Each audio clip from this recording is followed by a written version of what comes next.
How's it going, everyone? Welcome back to Boylai Hobby Time. I was at my local hobby store again, and I decided to grab these droids from the Star Wars Legion section. I've always wanted to paint up some super battle droids and droidicas, but oddly, I never have. But I had a new idea for a Clone Wars battle, which was the perfect excuse. These droids came nicely laid out on sprues, and they were easy to assemble. I remember putting together Legion minis back when they first came out, and while it was fun to have them all individually bagged in little plastic baggies to add to my plastic baggie collection, the sprues are definitely an upgrade. Once all the B2s were assembled, I glued them to their bases temporarily in anticipation for the painting process. I then moved on to the droidicas. Ever since these roly-poly droids appeared in 1999, I have been a huge fan of their design. I still remember the first time these bad boys came rolling down the hall toward Qui-Gon and Obi-Wan, and then their shields engaged. I remember just thinking how cool they were. If I were playing a game, I'd only have 2 droidicas here, but because I'm making a diorama, I now have 4. After gluing all 4 of the destroyer droids onto a longer painting base, I did the same thing with the B2s. The reason I was inspired to make a Clone Wars battle diorama is because a patron of mine, J-Han, sent me a really nice care package that included this group of clones. It was a really nice gift, deserving of a cool diorama. Once the clones were on their painting base, I set them aside and began building the final piece of this battle, which is a Trade Federation battle tank. Just like the droids, this kit was very nicely made and easy to assemble. I glued some of the parts together but left others unglued for some wiring that will come later on. With all the participants of this battle put together, I set them aside and began working on the terrain, starting with a large piece and then some assorted smaller pieces of XPS foam. One thing I did know about this terrain going into it is that I did want it to be mostly flat on the side with the droids, and then have a hill on the left where the clones will be fighting from. Notice that I said mostly flat about the right side of the diorama. That's because perfectly flat is usually not convincing for terrain, which is why I cut up 2 small hill sections and glued them in place using some foam-safe superglue. This isn't supposed to be Geonosis. I'm actually not sure what planet it is supposed to be, nor what specific battle. Leave your suggestions for what you think it is below. What we do know is that it's an arid and deserty planet, which doesn't actually help narrow it down much. Whenever I have excess resin, which is pretty much every time I use resin, I try to repurpose it for later projects. In this case, the rocks were made using my woodland rock molds. I glued them where they looked appropriate and then carved the foam away to help blend them in. After gluing the rocks in place using some foam-safe superglue, I switched to some other tools to create a more natural-looking rock texture on the foam itself. I was sure to wear my respirator the whole time I was doing this so as not to inhale any of that nice pink dust. Finally, after softening up those little hills, I deflattened the rest of the battlefield using a butane torch.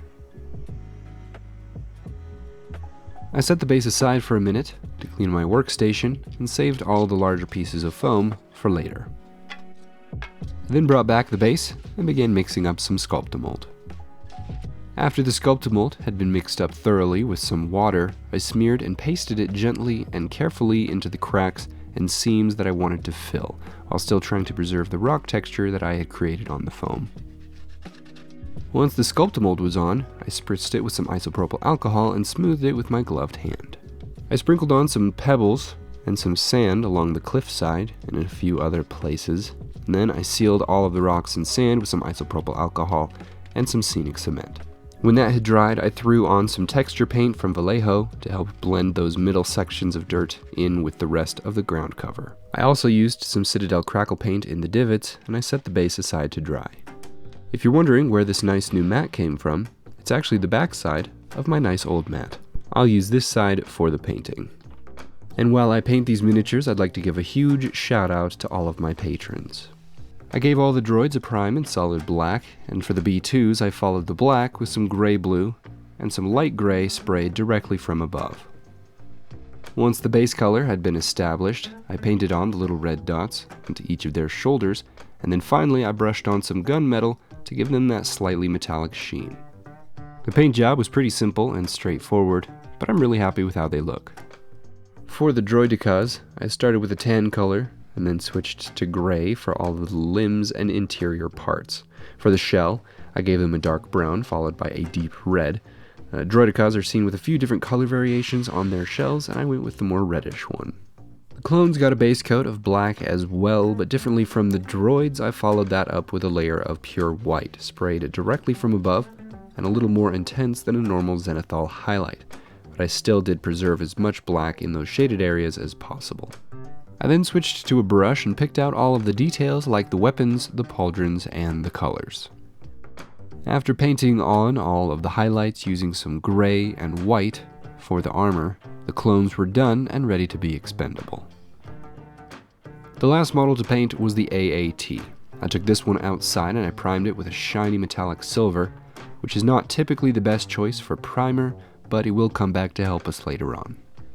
I started by painting on some sandy colors and tried doing some masking, but because of the slippery silver layer underneath, the mask didn't work so well.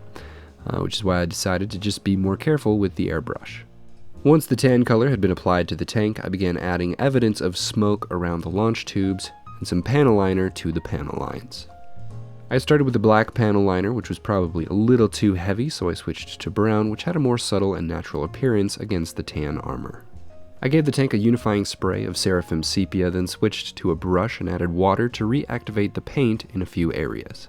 I flipped the brush around and used the back of it to remove the paint layers all the way down to the silver. I did this in strategic areas all around the whole tank until it looked nice and battle-worn. I then brought back my base and began applying an acrylic primer from the airbrush. The goal here was not to give total coverage, but rather to cover all the remaining exposed foam to protect it from the next layer, which will be applied from a rattle can. After my tan spray paint layer, I applied a little bit of white to all the raised areas and then broke out some washes. Oil washes have quickly become my favorite way to paint rocks. I painted on my bright orange in streaks across the rocks, and then I blended everything together using a combination of a burnt umber and a thinned down phthalo blue. Once I had full coverage and the oil layer had dried, I unified everything with a layer of dust, which I also applied to all the lower sections of the minis as well. The little layer of dust that I applied to all of their feet will help sell the fact that they've been running around in this terrain. With that done, the next step was to blow up the tank. I recently purchased some clear resin from my 3D printer and sculpted this explosion, which will hopefully look fairly realistic when it's done. I found the spot on the tank where I wanted the blast to be, and I cut away the blaster in that section using a cutoff wheel, and then one thing led to another, and I had a massive hole for this explosion to fit into. Along with the exit explosion, I also wanted to have a point on the other side where the rocket had impacted the tank. I printed a smaller version of that same explosion for that spot. I snipped up the side cannon that I had just cut off, and that will be some debris which will be suspended in the explosion later on. The real secret behind this explosion is the hollowed out center that will hold my light source. I don't know why I've never thought to do this before, but I think this could be a real game changer. I painted a thin layer of yellow at the base of the explosion, followed by fiery orange and fiery red, and the last step was to paint the ends of the smoke black with a subtle hint of gray. And before moving on, I tested the results, and I have to say I'm really happy with them. I threw the smaller explosion on a small LED of its own, and then I ran the wires through the tank. After the larger flame had been wired up, I ran the wires back through the tank and through the bottom. I then glued the explosion in place, followed by those little pieces of debris. With that, the tank was done and ready to be glued into position. I used the little acrylic base that came with the tank to help it look like it was suspended off the ground. I then filled a small round tray with some super glue, began dipping the feet of my minis into the glue and placing them wherever they were needed on the terrain.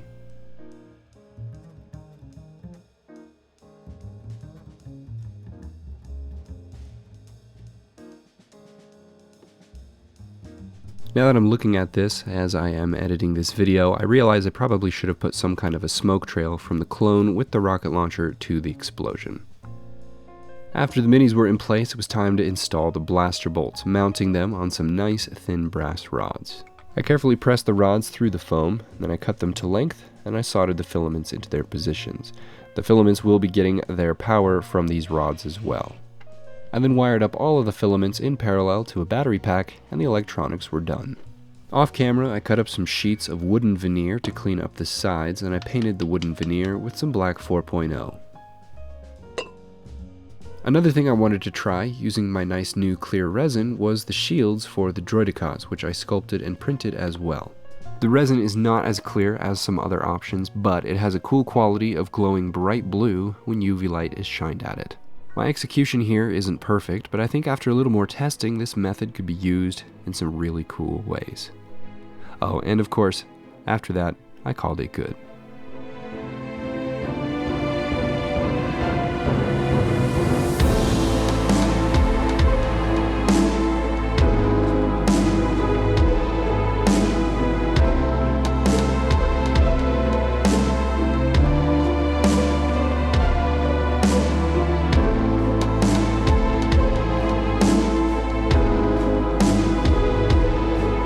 That is it for this video. Thank you all so much for watching. Hope you enjoyed. Huge shout out as always to my patrons. You guys are the best. Have an awesome week, everyone.